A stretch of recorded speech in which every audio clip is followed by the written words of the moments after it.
realize the purest moment with the Lord is not only when the situation is good, but also in times of already questioning God na bakit ba nangyayari to sa akin. Hindi naman dahil doubtful ka, kundi dahil gusto mo lang mas marami kang mas maintindihan sa nangyayari sa'yo. Actually, ito yung pinakamasarap na moment with God. Yung nahihirapan ka and you will start asking Him to make understand what you're going through. Actually, sa ganitong sitwasyon talaga masusubok ang pagtitiwala mo sa Diyos. Sa panahon na marami ka nang hindi maintindihan, pero nagtitiwala ka pa rin. You know what I realize?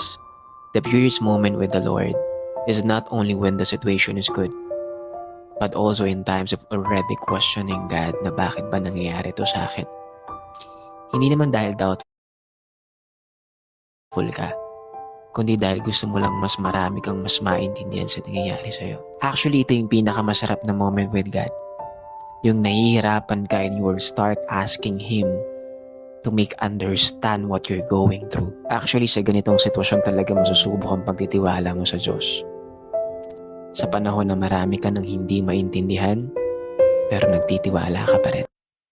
You know what I realize? The purest moment with the Lord is not only when the situation is good, but also in times of already questioning God na bakit ba nangyayari to sa akin. Hindi naman dahil doubtful ka, kundi dahil gusto mo lang mas marami kang mas maintindihan sa nangyayari sa'yo. Actually, ito yung pinakamasarap na moment with God.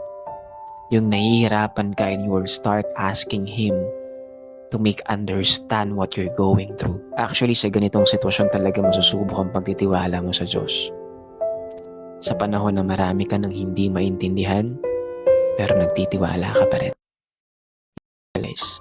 The purest moment with the Lord is not only when the situation is good, but also in times of already questioning God na bakit ba nangyayari to sa akin. Hindi naman dahil doubtful ka, kundi dahil gusto mo lang mas marami kang mas maintindihan sa nangyayari sa'yo. Actually, ito yung pinakamasarap na moment with God. Yung nahihirapan ka and you will start asking Him to make understand what you're going through. Actually, sa ganitong sitwasyon talaga masusubok ang pagtitiwala mo sa Diyos. Sa panahon na marami ka nang hindi maintindihan, pero nagtitiwala ka pa rin. You know what I realize? The purest moment with the Lord is not only when the situation is good, but also in times of already questioning God na bakit ba nangyayari to sa akin. Hindi naman dahil doubtful ka, kundi dahil gusto mo lang mas marami kang mas maintindihan sa nangyayari sa'yo. Actually, ito yung pinakamasarap na moment with God. Yung nahihirapan ka and you will start asking Him to make understand what you're going through. Actually, sa ganitong sitwasyon talaga masusubok ang pagtitiwala mo sa Diyos. Sa panahon na marami ka nang hindi maintindihan, pero nagtitiwala ka pa rin. You know what I realize? The purest moment with the Lord is not only when the situation is good, but also in times of already questioning God na bakit ba nangyayari to sa akin. Hindi naman dahil doubtful ka, kundi dahil gusto mo lang mas marami kang mas maintindihan sa nangyayari sa'yo. Actually, ito yung pinakamasarap na moment with God. Yung nahihirapan ka and you will start asking Him to make understand what you're going through. Actually, sa ganitong sitwasyon talaga masusubok ang pagtitiwala mo sa Diyos. Sa panahon na marami ka nang hindi maintindihan, pero nagtitiwala ka pa rin. The purest moment with the Lord is not only when the situation is good, but also in times of already questioning God na bakit ba nangyayari to sa akin. Hindi naman dahil doubtful ka, kundi dahil gusto mo lang mas marami kang mas maintindihan sa nangyayari sa'yo. Actually, ito yung pinakamasarap na moment with God. Yung nahihirapan ka and you will start asking Him to make understand what you're going through. Actually, sa ganitong sitwasyon talaga masusubok ang pagtitiwala mo sa Diyos.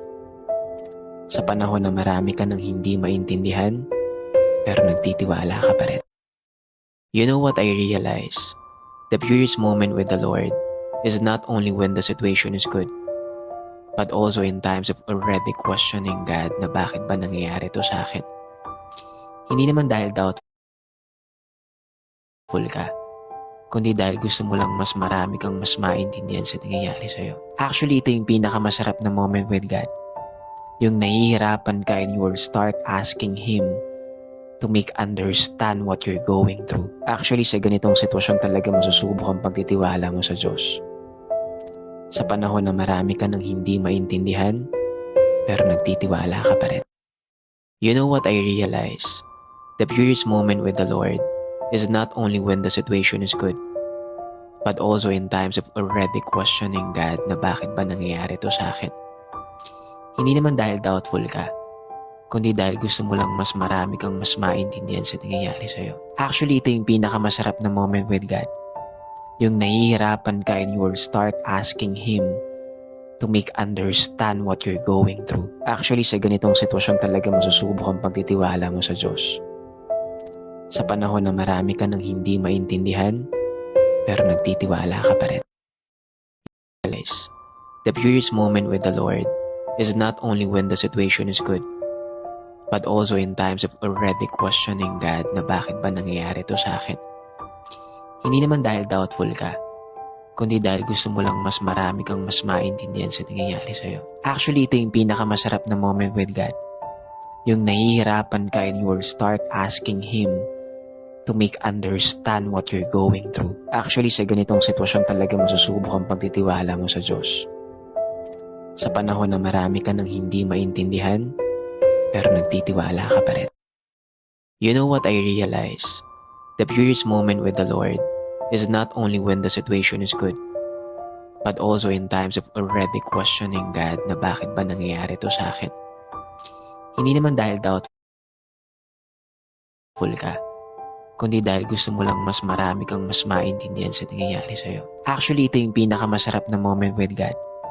Yung nahihirapan ka and you will start asking Him to make understand what you're going through. Actually, sa ganitong sitwasyon talaga masusubok ang pagtitiwala mo sa Diyos.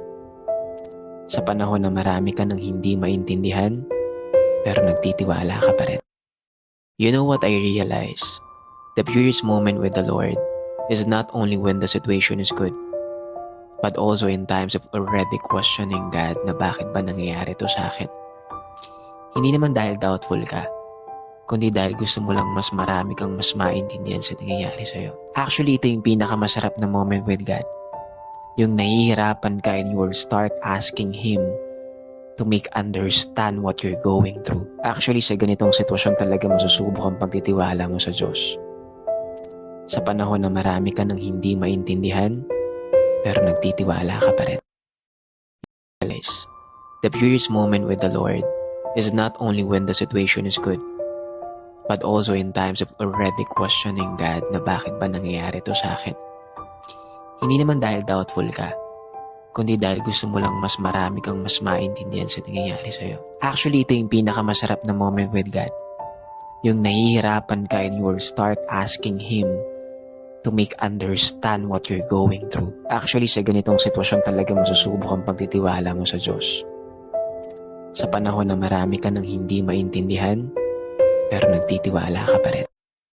You know what I realize? The purest moment with the Lord is not only when the situation is good, but also in times of already questioning God na bakit ba nangyayari to sa akin. Hindi naman dahil doubtful ka, kundi dahil gusto mo lang mas marami kang mas maintindihan sa nangyayari sa'yo. Actually, ito yung pinakamasarap na moment with God. Yung nahihirapan ka and you will start asking Him to make understand what you're going through. Actually, sa ganitong sitwasyon talaga masusubok ang pagtitiwala mo sa Diyos. Sa panahon na marami ka nang hindi maintindihan, pero nagtitiwala ka pa rin. You know what I realize? The purest moment with the Lord is not only when the situation is good, but also in times of already questioning God na bakit ba nangyayari to sa akin. Hindi naman dahil doubtful ka, kundi dahil gusto mo lang mas marami kang mas maintindihan sa nangyayari sa'yo. Actually, ito yung pinakamasarap na moment with God. Yung nahihirapan ka and you will start asking Him to make understand what you're going through. Actually, sa ganitong sitwasyon talaga masusubok ang pagtitiwala mo sa Diyos. Sa panahon na marami ka nang hindi maintindihan, pero nagtitiwala ka pa rin. The purest moment with the Lord is not only when the situation is good, but also in times of already questioning God na bakit ba nangyayari to sa akin. Hindi naman dahil doubtful ka, kundi dahil gusto mo lang mas marami kang mas maintindihan sa nangyayari sa'yo. Actually, ito yung pinakamasarap na moment with God. Yung nahihirapan ka and you will start asking Him to make understand what you're going through. Actually, sa ganitong sitwasyon talaga masusubok ang pagtitiwala mo sa Diyos. Sa panahon na marami ka nang hindi maintindihan, pero nagtitiwala ka pa rin. You know what I realize? The purest moment with the Lord is not only when the situation is good, but also in times of already questioning God na bakit ba nangyayari to sa akin. Hindi naman dahil doubtful ka, kundi dahil gusto mo lang mas marami kang mas maintindihan sa nangyayari sa'yo. Actually, ito yung pinakamasarap na moment with God. Yung nahihirapan ka and you will start asking Him to make understand what you're going through. Actually, sa ganitong sitwasyon talaga masusubok ang pagtitiwala mo sa Diyos. Sa panahon na marami ka nang hindi maintindihan, pero nagtitiwala ka pa rin. You know what I realize? The purest moment with the Lord is not only when the situation is good, but also in times of already questioning God na bakit ba nangyayari to sa akin. Hindi naman dahil doubtful ka, kundi dahil gusto mo lang mas marami kang mas maintindihan sa nangyayari sa'yo. Actually, ito yung pinakamasarap na moment with God. Yung nahihirapan ka and you will start asking Him to make understand what you're going through. Actually, sa ganitong sitwasyon talaga masusubok ang pagtitiwala mo sa Diyos. Sa panahon na marami ka nang hindi maintindihan, pero nagtitiwala ka pa rin. The purest moment with the Lord is not only when the situation is good, but also in times of already questioning God na bakit ba nangyayari to sa akin. Hindi naman dahil doubtful ka, kundi dahil gusto mo lang mas marami kang mas maintindihan sa nangyayari sa'yo. Actually, ito yung pinakamasarap na moment with God. Yung nahihirapan ka and you will start asking Him to make understand what you're going through. Actually, sa ganitong sitwasyon talaga masusubok ang pagtitiwala mo sa Diyos. Sa panahon na marami ka nang hindi maintindihan, pero nagtitiwala ka pa rin. You know what I realize? The purest moment with the Lord is not only when the situation is good, but also in times of already questioning God na bakit ba nangyayari to sa akin. Hindi naman dahil doubtful ka, kundi dahil gusto mo lang mas marami kang mas maintindihan sa nangyayari sa'yo. Actually, ito yung pinakamasarap na moment with God.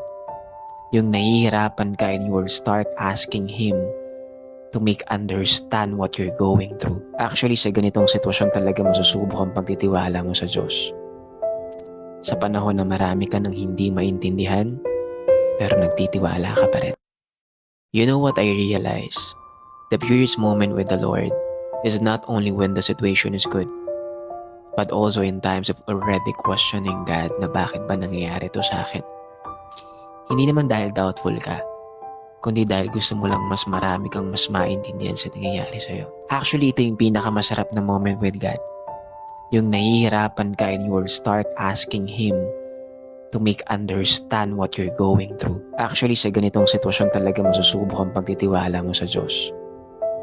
Sa panahon na marami ka nang hindi maintindihan, pero nagtitiwala ka pa rin. The purest moment with the Lord is not only when the situation is good, but also in times of already questioning God na bakit ba nangyayari to sa akin. Hindi naman dahil doubtful ka, kundi dahil gusto mo lang mas marami kang mas maintindihan sa nangyayari sa'yo. Actually, ito yung pinakamasarap na moment with God. Yung nahihirapan ka and you will start asking Him to make understand what you're going through. Actually, sa ganitong sitwasyon talaga masusubok ang pagtitiwala mo sa Diyos. Sa panahon na marami ka nang hindi maintindihan, pero nagtitiwala ka pa rin. You know what I realize? The purest moment with the Lord is not only when the situation is good, but also in times of already questioning God na bakit ba nangyayari to sa akin. Hindi naman dahil doubtful ka, kundi dahil gusto mo lang mas marami kang mas maintindihan sa nangyayari sa'yo. Actually, ito yung pinakamasarap na moment with God. Yung nahihirapan ka and you will start asking Him to make understand what you're going through. Actually, sa ganitong sitwasyon talaga masusubok ang pagtitiwala mo sa Diyos. Sa panahon na marami ka nang hindi maintindihan, pero nagtitiwala ka pa rin. You know what I realize? The purest moment with the Lord is not only when the situation is good, but also in times of already questioning God na bakit ba nangyayari to sa akin. Hindi naman dahil doubtful ka, kundi dahil gusto mo lang mas marami kang mas maintindihan sa nangyayari sa'yo. Actually, ito yung pinakamasarap na moment with God. Yung nahihirapan ka and you will start asking Him to make understand what you're going through. Actually, sa ganitong sitwasyon talaga masusubok ang pagtitiwala mo sa Diyos. Sa panahon na marami ka nang hindi maintindihan, pero nagtitiwala ka pa rin.